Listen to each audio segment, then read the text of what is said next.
Hello and welcome to Kind of Filtered, the weird audio-visual journal podcast thing where I share my thoughts and feelings and stuff and just put them through the filter a little bit because I can't share everything with the internet, of course. My name's Simba, and yeah, let's just talk about some stuff, innit? That's what we do on this show. We talk about things. I have other episodes of the show if you want to go watch them. Yeah, go do that. Why am I stalling? It's because I'm trying to weed out all the people who with no attention span, right? I only want people with big attention span. This is a big conversation, big boys and girls. So there we go. Now that we've weeded all those people with my retention time, let's actually talk. There you go. You made it. You made the cut. Good job on you. Well done. Today we're going to keep it nice and simple. We're going to talk about some imposter syndrome, baby. Yeah, you know it. You know what it is. I'm not even going to describe it to you because you know exactly what I'm talking about. I'm not even going to describe to you the concept because you know what it is. And if you don't, just open up another tab on Google. You're smart. You made it to this video. You can figure that out too. Yeah, I'm going to be talking about some imposter syndrome. Nothing groundbreaking, I know. I'm not talking about something no one ever talks about, but it's my show, and I can talk about whatever I want. So, deal with it. Yeah, so I've probably dealt with imposter syndrome literally forever. Literally. I think it's only become more pronounced recently because I've had a reason to feel like an imposter, if that makes any sense. You know what I mean? Like I've always needed some validation, people to tell me that I'm actually good enough and, you know, people to tell me that, I don't know. I don't even fucking know that I'm good enough at, you know, smart enough or attractive enough or whatever. But recently, in the last few years, I've actually had some reasons to feel like an imposter because I've actually done things and achieved stuff and made progress. I know, right? Crazy stuff. So I've actually had a reason to feel like an imposter in something. So I can actually succinctly share my feelings on the matter. And who knows? Maybe it'll be worthwhile. Maybe it'll matter to someone. Kind of on that point, you know, people that, you know, one of the things that, you know, one of the ways that imposter syndrome has affected me is not sharing things. I have multiple social media accounts. I have 3 different YouTube channels now. Granted, one of them is just for my VODs, for Twitch, twitch.tv/FizzyIV. Go watch me right now if I'm live. The other one is for Twitch highlights. The same thing as just now. And then there's this channel, which is where I kind of post, you know, more of the main content. And then I have an Instagram, I have a Vimeo, I have a goddamn website. Like, you know, I have everything.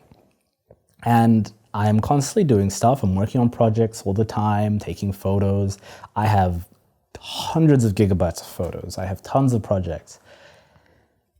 But I never share them. My Instagram has like nothing on it. My Instagram is literally like, like a barren waste. I think there's like 12 photos on my Instagram right now. I've definitely done more than 12 projects and taken more than 12 photos. But I don't think I'm good enough. I don't think I'm a very good photographer. I don't think I'm a very good director of photography. I don't think I'm a very good editor.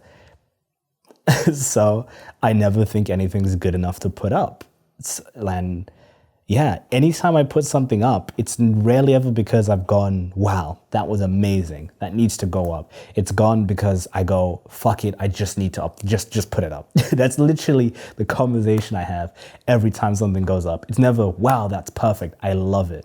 I can't think of anything I've ever posted where I'm like, wow, that is so amazing. That's perfect. I love it. Maybe when I was like beginning out, you know, starting out photography, when you think everything's good and it's really not. But I haven't, you know, and in recent memory, I haven't posted anything and gone, wow, that is so amazing. I need to share it with the world. I've just gone, fuck it, it's good enough. Just put it out there. You haven't posted something in like 10 years. Just put it out there. And that's because I've never felt that I was good enough. No matter what I've done, no matter how many projects I've worked with, no matter how many people have commended my work, I've never felt I'm good enough in, you know, at the thing I do every fucking day. And maybe I'm not good enough, you know? And it's hard to, really get an objective view on that when you constantly feel like you're not good enough at anything, when you constantly feel like you're not good at anything. And that's like that. And that means that I don't post my work. One piece of advice given to me by a really good friend of mine, shout out to my boy Riaz, thank you for that. And I'm paraphrasing, but he said, don't post things for yourself. Post things thinking about what you might be depriving someone else of, which is like, it's a good take. It requires a certain level of narcissism, but that I can deal with. That I can totally deal with. Don't ask me how I work with narcissism and imposter syndrome at the same time. I'm a complex human being. I'm a very complicated human being, okay? I don't know how I manage it, but I'm here today. But I think it requires a certain level of narcissism, but it's true, I may not enjoy or care for the things that I put out, and I may not think they're that good. But one of the ways to combat not putting stuff out is really thinking about, hey, what if somebody else benefits from this? Like this video I'm making, this podcast is whatever the fuck we call this show. I may not think that what I'm saying has any value. I may not think that what I'm saying is super impactful. But me sharing my experiences and talking about this stuff may be really useful to someone. I think this show has actually helped me with that as well, because it's led to me having conversations with people and people saying, hey, I really enjoyed your talk on this. And people being like, hey, I really liked you talking about something. Somebody was telling me that they liked the fact that I was, being more vulnerable and emotional, which, guys don't really do. There'll be an episode on all that at some point, trust me. And, that I was sharing my experiences on stuff. And, I may not find any value, but other people get value out of stuff, which I guess has kind of helped me. Working on the solution side of one end of it has been one piece of advice and one mentality that's kind of helped me. But in general, I don't think anything I've ever done is good enough. And it means there's so many things I don't share with people. And I'll share something with people and they're like, the fuck, you when did you do all this? And I'm like, I hadn't time ago. I just didn't post it because I don't think it's good enough. And it's really frustrating because no matter how much people tell you, no matter how much people tell me that they think something's good enough, I still don't think I'm good. And in your head, at least for me, with imposter syndrome, you tell yourself, when I do this, when I achieve this, I'll finally think I'm good enough. I don't think that's true. I don't think that has any merit. I think that's such bullshit. I don't think there's a point I'm going to get to where I'm like, I'm good enough. I don't think that's what it is. I don't think there's a project or completing something that'll make me feel like I'm good enough. And it's just a case of constant mental training and just accepting, right? I think another problem that I have with it, and something that's really annoying, is that I think imposter syndrome, man, it just takes from you. It steals from you. It just, anytime you achieve something and you can have great joy and be proud, it just goes yoink, and it just takes it away from you. Because anytime you achieve something, you're always explaining to yourself why you didn't achieve that. You're always telling yourself why it wasn't you who did that. You're always coming up with reasons for why you didn't really pull that off, for why you were lucky, for why X, Y, and Z. And you're always coming up with reasons for why this thing that you think kind of is actually good, this thing that you actually consider an achievement, wasn't really your doing, right? And that's terrible, because it means that if I am achieving something, it's never mine. I have done things in my career and in my time, my short 21 years of life, that I have been pretty proud of, things that I have been impressed with, I've done things that I thought I could never possibly achieve. Every time I do them, I'm like, you got lucky, man. Yeah, you got lucky. You got lucky, dog. And it sucks. It sucks because it means I can't take credit for my progress. And I may have made tons of progress over the last few years, but it's hard to really acknowledge that when it feels like I'm in the same place I was before, because I keep telling myself I was just lucky. I don't really have a nice quote or solution for that one, so if you're like, oh yeah, what, so how did you figure it? And I'm like, no, not got much for that. The only thing I've really done to help me with that in particular is just sheer force of will. Just going, I am good enough. Just forcing myself to believe it. Just saying, no, this is your doing.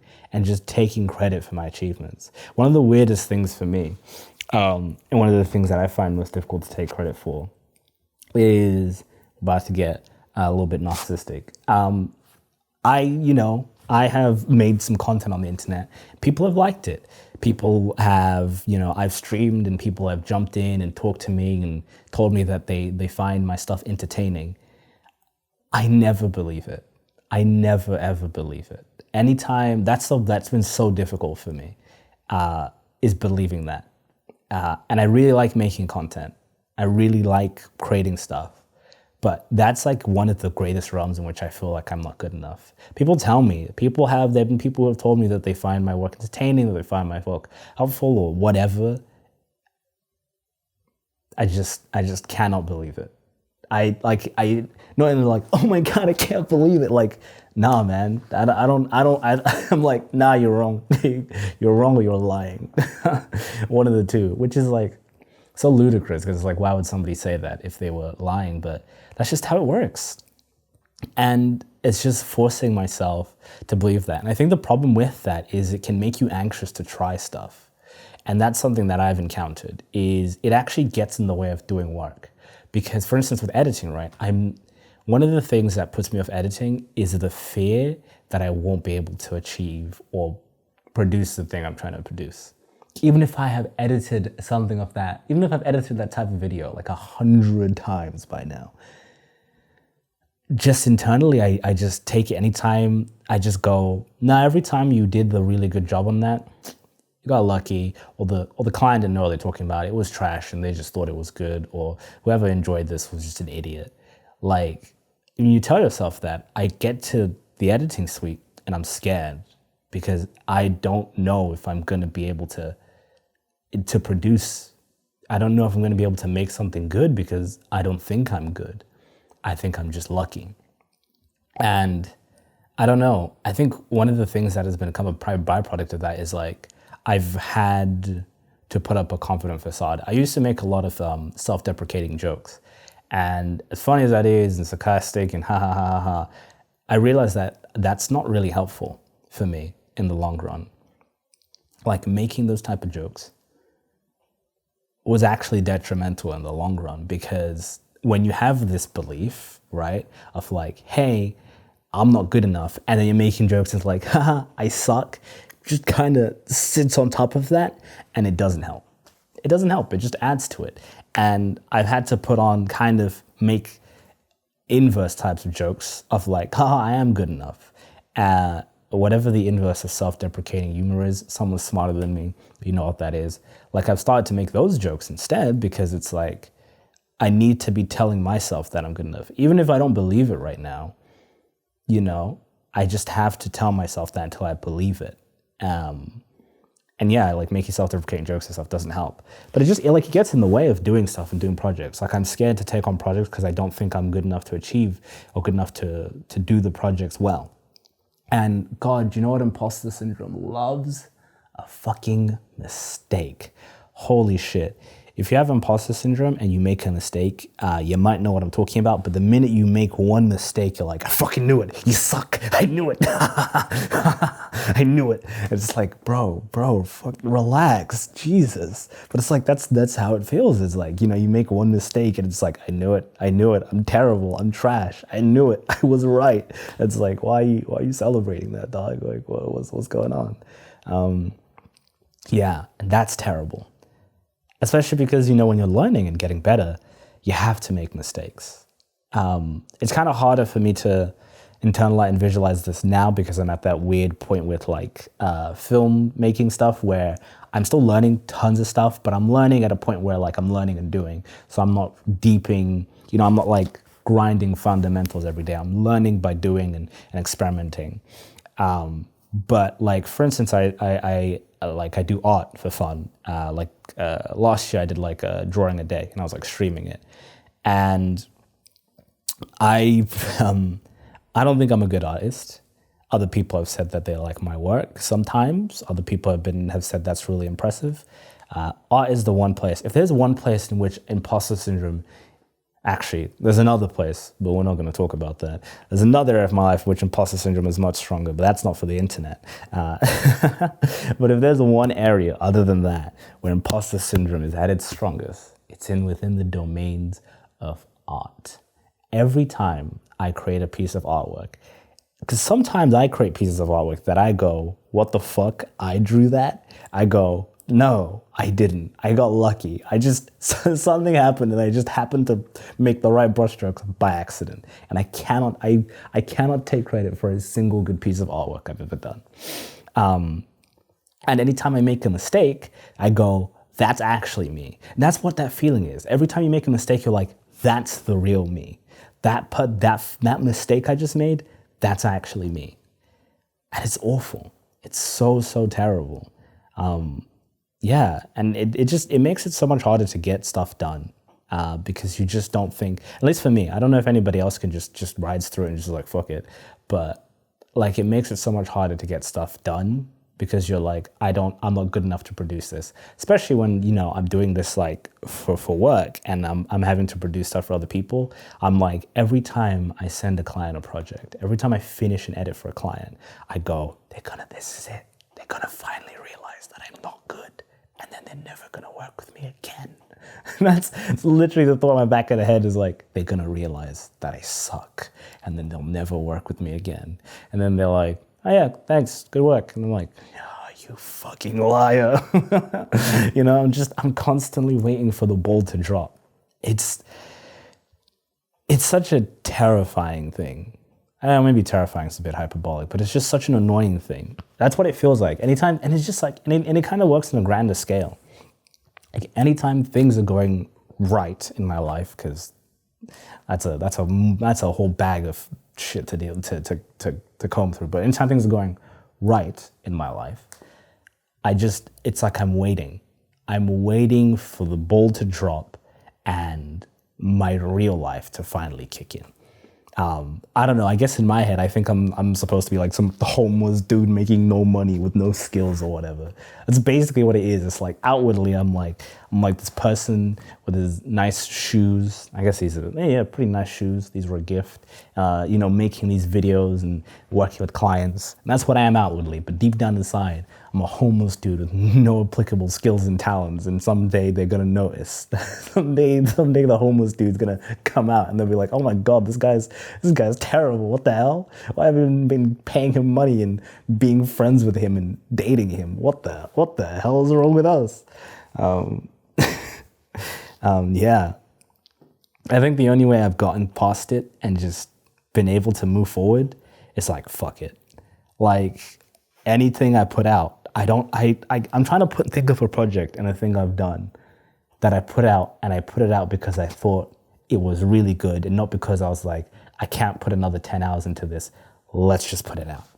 Let's just put it out. Just get it out. It doesn't matter. And like, that's what I've done. I've just gone, fuck it, let's put it out. And that's how I've actually made progress in life. I think one of the things that's helped recently is that I started streaming. And and streaming has helped because you're live. There's no editing. You can't cut things. You can't change things. You're live, and whatever happens, happens. You talk to your chat. Whatever mistakes you blurt out, whatever things you do wrong, you just have to freestyle it. Which works for me because I think that's one of the things I've gotten good at is like BSing and freestyling those BSs. But it helps because you just have to get used to going, fuck it. You press live and what happens, happens until you go not live anymore. Press the wrong button while changing the stream, just deal with it. And you learn to deal with the mistakes. And I've been really lucky enough to go and start streaming and I have a few people, even if it's only like, I think I average like 7 viewers, so it's nothing fucking major, but just have a few people supporting the stream and people watching and telling me, hey, I'm enjoying your content and joking. And that's helped me go, okay, yeah, you can make some mistakes sometimes. You can fuck up sometimes, but you're not those mistakes. Oh, that's my timer going off. Sorry, timer. Timer got in the way of our little chat. All right, well, that means we got 5 more minutes. But as I was saying, I can, it's made me go, hey, you can make some mistakes. You can fuck up here and there, but that's not you. You are not defined by those mistakes. And no one else cares about those mistakes as much as you do. Nobody else. And that's the biggest thing. Nobody gives a shit about those mistakes. I think that there's one benefit to imposter syndrome. One actual genuine benefit is that it keeps your quality standard high. It just makes sure that if there's no one else in your life, if you are surrounded by yes men, that there is at least one no man, one person saying, no, it's not good enough yet. When it gets to the point that it's probably gone for me, it can become very toxic. But in small doses, I think that, that can add some humility. Because, when I balance that confidence, that's facade I have to put on, the jokes I have to put on with internally having that imposter syndrome, I guess it kind of balances out in a really toxic way. It kind of does. But it's helped me keep a good quality measure. I'm always my biggest critic, which is really useful because I'm always trying to do better and improve. So, yeah, imposter syndrome. Not fun, but it has its uses. Serves a purpose to some degree. Yeah, that's it. We weren't taking this. That was it. I hope you enjoyed this discussion. Let me know what you guys have to think. If you guys have dealt with imposter syndrome, how have you dealt with imposter syndrome? Because mostly this time I just talked about my experiences. This show is not about me giving advice because for most of these things, I don't really have an answer, so I'm not going to pretend like I do. So this show is not about me giving advice to you and telling you how to live life or anything. It's just me sharing my experiences, sharing how I've dealt with stuff. And if that helps you deal with something, fantastic. If just talking about it is useful, fantastic. If you got nothing out of this, that's life. Sorry for wasting 30 minutes of your life. Apologies. But yeah, if you guys did get anything out of this, and if you guys want to just share your opinions, tell me what you thought about imposter syndrome and how you've dealt with it. And if you've dealt with it, I'd love to know. And yeah, just on a note of imposter syndrome, just, I know other people telling you you're good enough doesn't do much, but just saying thanks and hey, I appreciate that. It can go a long way. Don't neglect it. It can go a very long way. So if you did appreciate something that someone did, go tell them. Go tell them, hey, I appreciated that. Thank you. Trust me, it can go a long way. It could also mean nothing, but it's free to you. It costs absolutely nothing to you. So go do it. Go say thanks to someone. And if I know you in real life and you're like, hey, that was interesting, I want to talk to Simba about it. Hey, you have my number. You have my contact details. Hit me up. Let's go. And if you want to talk to me, actually, about it, and I don't know you in real life, I stream Monday to Thursday, 8:30 p.m. GMT, twitch.tv/SwizzyIV. So if you watch this episode and you're like, I'd love to chat to Simba about all this stuff that he was rambling on about, you know where to find me. We can have a discussion about it there. Currently playing Red Dead Redemption 2, a game. But we usually do a little bit of just chatting before and after the stream. So you can ask me questions. Then you can even ask me questions while we're playing the game. It's very chill. It's very good vibes. Everyone there is fun. It's fantastic. But yeah, if I do know you in real life, I'd love to talk. Let's get chatting. Let's start doing it. Let's have a conversation about it. That's what I love about the show. It's a conversation. Hell yeah. Baby. I don't know if that video is still playing. I don't know if you can see the video. Link to that will be in the description. It's the same one I used last time. It's just nice visual. Yeah, sorry that kind of filtered has become the show with an ever-changing background and set. So I'm not going to lie to you and tell you that this is going to be the same next time you see it, because I could record another one next week, and I could record another one in 4 months. So this is what it looks like right now. Tell me what you think of this set and this situation and this setup. Oh, Christ almighty. Yeah, like I said, you want to catch me? I'm literally going live at some point this evening. So yeah, catch you then. Thank you for watching. Thank you guys for everything. Thank you for being here. I appreciate the support, no matter how little it is. And I appreciate everyone in my life. who's been super helpful. I just want to say I appreciate all the people in my life, conversations I've had. Thank you. Thank you to everyone. Even if I didn't mention you in this video, thank you. Thank you very much. Yeah, stay safe, and I'll see you in the next one.